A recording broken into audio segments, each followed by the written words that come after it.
Informado. Pauta de análisis. Bien, entonces son 8:05 y a ver, lo comentábamos en primera pauta y lo venimos comentando ya hace un par de días.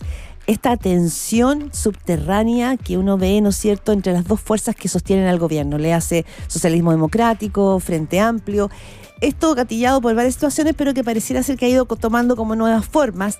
Reforma previsional, que también es un tema que está ahí, ¿no es cierto?, bien anudado. Y de esto y más queremos hablar esta mañana con Osvaldo Andrade, exministro del Trabajo y Previsión Social, una figura insigne del socialismo, del Partido Socialista Chileno, y ya lo tenemos conectado. ¿Cómo le va, señor Andrade?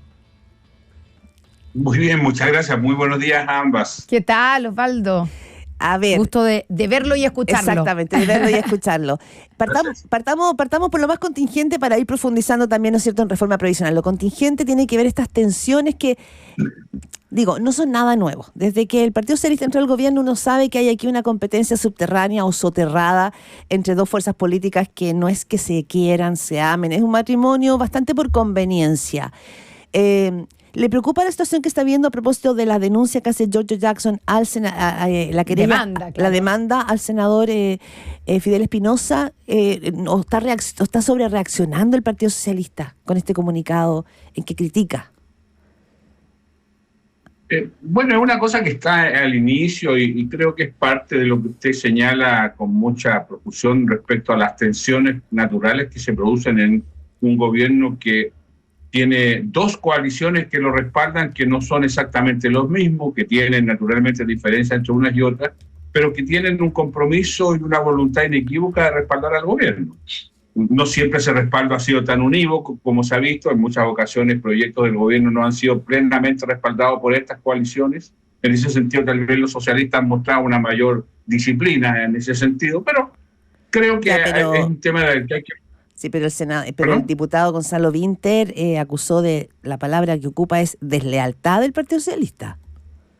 Pero mire, lo que pasa es que si uno se empieza a... Hoy día el sistema político y los liderazgos políticos están marcados por declaraciones estridentes.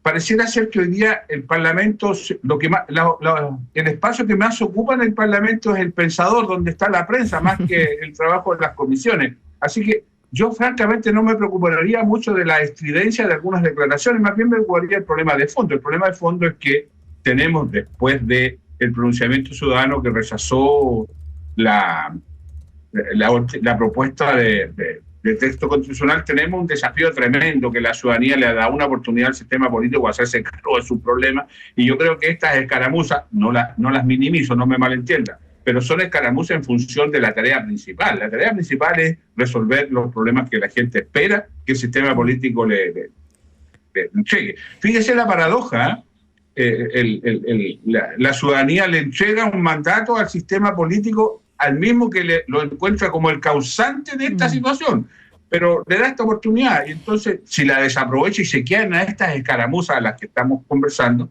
creo que primero desatendería absolutamente la demanda ciudadana, pero creo que abriría un espacio para que esa indignación o ese reproche o esa frustración de la ciudadanía que se expresa en las votaciones se transforme en ira y probablemente en movilización. Yo esa preocupación tengo, más que todo. Ahora, Osvaldo Andrade, claro, usted habla de las escaramuzas y de las declaraciones ahí en El Pensador, que para toda la gente que no ha ido, digamos, es el lugar donde se hacen las declaraciones y son donde los parlamentarios se encuentran con la prensa, ¿cierto?, en el Congreso en Valparaíso.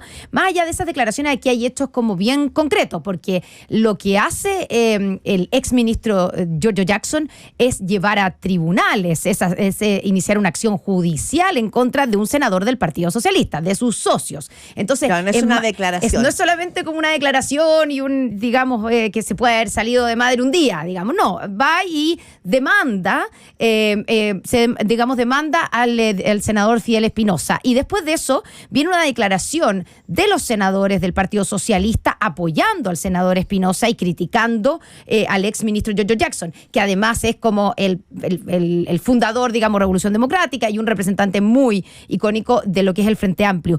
Entonces quiero preguntarle dos cosas. Primero, ¿usted considera, no le parece preocupante o considera justo o, digamos, o simplemente parte de sus derechos lo que hizo o lo que está haciendo el exministro Giorgio Jackson? O en términos políticos es un problema, porque como usted dice, lo que espera la ciudadanía probablemente es que se lleguen a acuerdos para poder avanzar en los temas que le preocupan a la ciudadanía. Pero para poder avanzar se necesitan acuerdos. Y si los miembros de la misma alianza están con problemas, claro, es aún más difícil llegar a acuerdos, ni hablemos de la oposición. Entonces, por eso le pregunto si a usted le preocupa la acción judicial del exministro Jackson, ¿qué le parece? ¿Cómo la evalúa? Y si a usted lo representa la declaración de los senadores del Partido Socialista en apoyo a Fidel Espinosa y criticando a Jackson, o a usted lo representan más algunos diputados del Partido Socialista que salieron incluso a apoyar al exministro Jackson. A ver, usted me pregunta varias cosas. Sí. Primero, el hecho de que sea una acción judicial no significa que deje de ser una escaramuza. Yo creo que... ¿Usted cree que es una escaramuza? Por de pronto sí, ya lo he dicho 2 o 3 veces. Lo que quiero transmitirle es lo siguiente. Yo no niego el derecho al ministro Jackson de recurrir ante los tribunales, como es el derecho que tiene cualquier persona que ejerce una legítima acción ante un tribunal. En eso no tengo mayor reproche. Sí creo que es un error político. Precisamente por lo que acabo de señalar.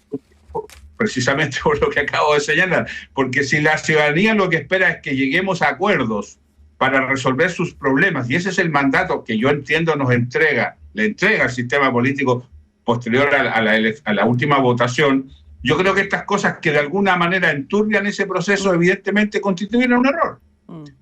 Como creo que es un error y como creo que es una escaramuza, no me pida a mí que me incline respecto de lo que dicen los senadores y los diputados, porque sería entrar en la vorágine de la escaramuza, y yo no creo que sea ese el sentido de lo que uno debe hacer. Lo que uno tiene que hacer es decir, este es un error político, que lo resuelva la política, y en consecuencia que lo resuelva el Partido Socialista, con el ministro Jackson, con el senador Espinosa, o sea, que se resuelva en ese ámbito, porque, como bien ustedes señalan, y yo ratifico, de lo que se trata hoy día es de encontrar mecanismos para acordar cómo resolvemos los problemas que la gente dice que son sus prioridades. Para llegar a esos acuerdos se requieren coaliciones que tengan una voluntad y una disposición interna para aquello. Su preocupación... Termino con esto. Cuando esa voluntad se expresa en disociaciones o en escaramuzas de esta naturaleza, evidentemente lo que se ve es que la posibilidad de construir esos acuerdos se aleja. Y desde ese punto de vista nos alejamos del mandato ciudadano. Por eso creo que es un error político. Ya, usted hace un punto ahí y es más profundo, digamos, de lo que usted llama una escaramuza, que no sé si es tan escaramuza porque la directiva del Partido Socialista se reunió 2 horas con el presidente Gabriel Boric, digamos, o sea, el tema moviliza las aguas, no solamente los ánimos. Pero mi pregunta... ¿Y qué cambia eso?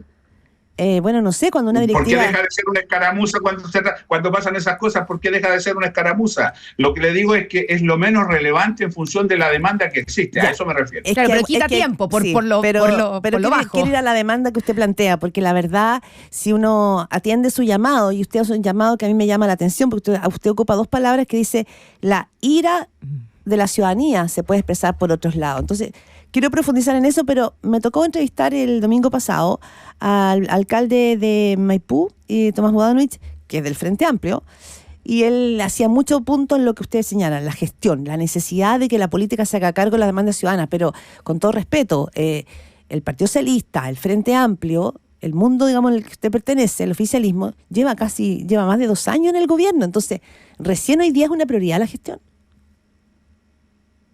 Es que, ¿y qué quiere que le diga? Recién hoy día.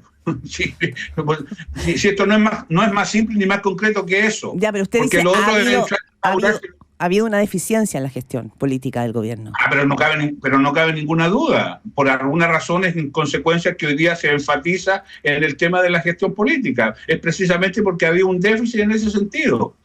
No estamos descubriendo nada, ni estamos haciendo ninguna afirmación desdorosa para nadie. Es un dato a estas alturas.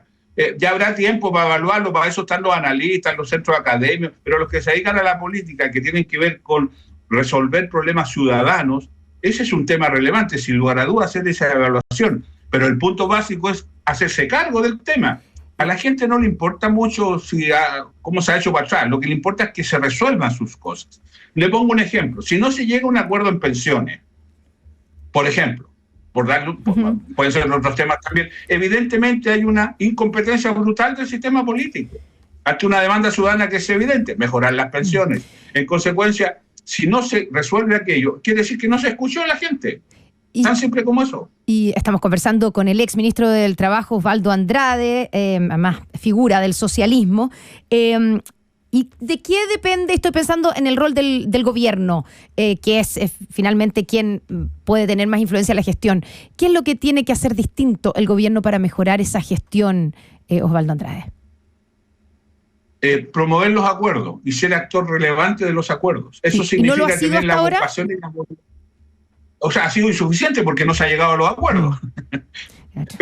Pero escúcheme, esto no es solo un problema del gobierno, porque para que se llegue a acuerdos se necesitan a lo menos 2. Claro, 2 para el tango, para bailar tango. Sí, bueno, o cueca, pongámonos más en Chile. Pongámonos más chileno. Claro. Y como se necesitan 2, también se requiere una voluntad de parte de la oposición. O sea, si esta demanda ciudadana no distingue entre gobierno y oposición, es al sistema político.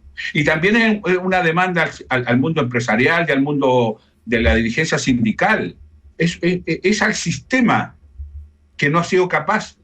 Perdón, no quiero que se entienda como que le estoy echándole la culpa a todo para que finalmente no quede nada. No, lo que digo simplemente es que cada uno en este sistema tiene un rol que cumplir. El mundo empresarial tiene un rol que cumplir, el mundo de la dirigencia sindical tiene un rol, y por supuesto un rol principal el gobierno, que tiene protagonismo y de gestión. Entonces, le pongo un ejemplo. Si la solución del problema de las pensiones en materia de la distribución del porcentaje del aporte patronal es 3-3, bueno, vamos por el 3-3. Yo creo que debería ser 4-4. Vamos por el 4-4. Y ahí se verá, se fija usted. Pero hay que tomar iniciativa. Sí, pero usted lo dice bien. Usted lo dice bien. Usted fue ministro del Trabajo y estas discusiones respecto de la reforma previsional las ha tenido. O sea, esto no es una reforma de ahora, no es una atención de ahora, claro, ¿no es cierto? Ahora, el punto es que según la oposición, es decir, según más bien de la derecha, el gobierno está parapetado en una fórmula y no quiere ceder. La ministra ha dicho que no, que están cediendo, pero a ver, hay posiciones que parece que están bastante lejanas todavía. ¿Usted le ve salida a este túnel? ¿Quién tiene que ceder más? ¿Dónde está viendo usted el congelamiento de las posturas? ¿En el oficialismo la ministra Jara debería abrirse un poquitito más a la fórmula? Mire, hasta ahora lo que uno ha escuchado de parte de la oposición es que el 6% a capitalización individual, y eso es de principio. Eso es lo que uno ha escuchado. Esa es la trinchera de la oposición. Y en el gobierno, de la propuesta inicial, ha habido modificaciones. En consecuencia, yo me atrevería a decir que quien se ha movido en este plano es el gobierno, efectivamente. ¿Que ha sido insuficiente? Probablemente, porque no se ha llegado al acuerdo. Pero quien ha hablado de posiciones de principios en esto ha sido la oposición, que ha insistido mucho en el... Esto es lo más raro del mundo, porque lo que es de principios ahora no lo fue en el pasado. Con Piñera era el 3-3 y en el Parlamento se votó favorablemente el 3-3. Claro, el argumento que da la derecha es que no existía en ese momento la pensión garantizada universal y que por lo tanto la situación hoy día es distinta con la PGU. Eso es lo que dicen desde la derecha. Entonces que me expliquen por qué en el proyecto de Bachelet, que era 3-2, existía ya la pensión básica solidaria, que es el antecedente de la PGU. Y ahí fíjese que no había este problema. Entonces, hay que ser consistente en esto, pues. Con Bachelet existía pensión básica solidaria, con Piñera existía PGU. Ambos son aportes desde el fisco a las pensiones. Una es más cuantiosa que la otra, puede ser, pero desde el punto de vista de la estructura es exactamente la misma situación. Y ahora esto es imposible de mover. Lo que todo el mundo entiende, primero, es que sin solidaridad no es posible mejorar las pensiones. La discusión está desde dónde surge la solidaridad. Algunos dicen todo tiene que ser desde aporte fiscal. Otros dicen necesitamos también aporte patronal. Entonces, si esa es la discusión, lleguemos a un acuerdo en cuánto debe ser el aporte patronal para uno y otro lado. En la OCDE, el aporte patronal, es medio antiguo hablar del aporte patronal, el aporte del empleador, para ponerme al día. ¿No es cierto? Es 18% en total. O sea, el aporte general es 18%, el aporte 8%. Yo no sé por qué en Chile no se puede hablar de lo mismo, ya que la referencia es la OCDE. Si se necesita más gradualidad para eso, démosle más gradualidad. que sea en más tiempo. Pero hay, perdone... Pero lo que está claro es que... Osvaldo Andrade, Perdón. sí, usted como exministro del Trabajo, como político, sobre todo, sabrá que parte de los argumentos también que hay hoy día como argumento político, no técnico, es que aquí la ciudadanía ha expresado que lo que prefiere es finalmente, ¿no es cierto?, poner y focalizarse en sus cuentas individuales, es decir, que el factor de la solidaridad al que usted hace mención y al que el gobierno ha querido poner sobre la mesa, pareciera que no va acompañado con una percepción ciudadana respecto de dónde quiere que estén sus fondos de pensión. Entonces, también la manera es como uno encaja, ¿no es cierto?, esa preocupación de la gente respecto de cómo van a ser sus pensiones, porque esta es una discusión también ideológica, pero también tiene que atender los requerimientos de la ciudadanía. Sí, yo estoy de acuerdo con usted. Entonces, primero lo que plantearía es algo muy simple. El sistema de pensiones por su naturaleza es de carácter obligatorio. No está entregado a la voluntad de la ciudadanía. La ciudadanía está obligada a cotizar para su pensión. A usted no le preguntan si quiere o no quiere entrar en una AFP cuando tiene una pega. ¿Y dónde está la libertad ahí?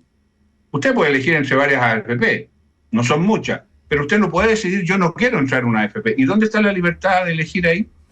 Y si le preguntaran a la ciudadanía aquello, ¿qué diría?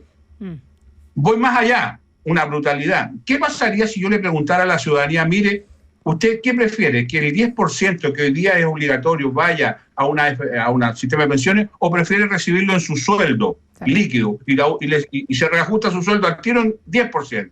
¿Qué le diría a la ciudadanía? Entonces tengamos cuidado en esto. ¿Por qué? Porque conceptual y doctrinariamente los sistemas de pensiones son sistemas en que la autoridad toma decisiones que no necesariamente son en sintonía con la ciudadanía. Y por esa razón es que lo primero que hay que aclarar es que el aporte del 6% o del 8% que yo planteo es un aporte del empleador, no es plata del trabajador.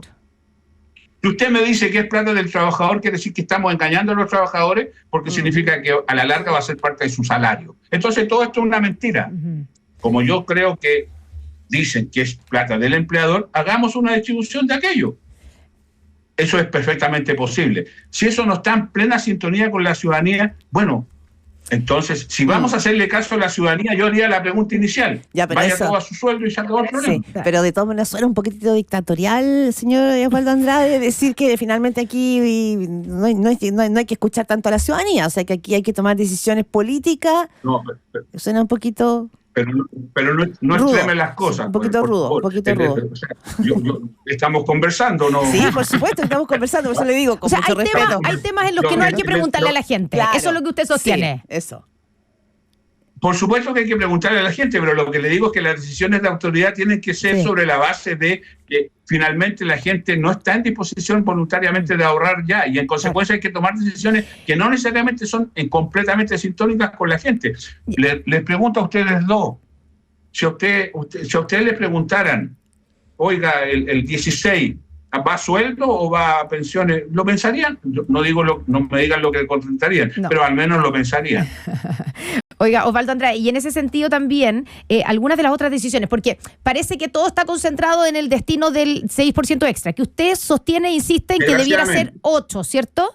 Usted dice, si usted dependiera, debiera ser 8%, más allá de la gradualidad. Porque si bien, como usted dice, los países, claro, los países de la OCDE tienen 18, pero llegaron ahí también, estamos en otra situación nosotros, estamos partiendo desde el 10, que nunca lo reajustamos. Entonces, claro, debiera necesitar ese aumento, mayor gradualidad, como dice usted. Pero quiero preguntarle de otros aspectos que también han estado en la discusión. Ayer, de las cosas que se aprobaron, es, por ejemplo, la posibilidad de un autopréstamo, y que hace recordar como la época como de los retiros, porque hay quienes dicen esto es un retiro escondido, ¿cierto? Oculto. Lo negó ayer el ministro Marcel porque tiene toda una cantidad de condiciones. Pero eso abrió la puerta para que 2 diputados al menos, o 2 iniciativas de diputados se presentaran para aumentar ese límite, esa cantidad de plata que lo que permitiría es que la gente, el pensionado o el que se va a jubilar en realidad, se autopreste de sus fondos de pensiones. ¿Usted cree que es una alternativa correcta o es simplemente eso sí responde a las demandas de la gente? Porque eso tiene un poquito más de gusto a una opción popular o populista, incluso le podría decir. Olorcillo a que eso viene de lo que quiere la gente, ¿o no? Fíjese, ustedes me trataban de que era medio dictatorial y ustedes están planteando el tema del populismo como una fórmula al respecto. Oiga, para que, si no, para que no, pongamos las cosas no, si no lo... en su dimensión.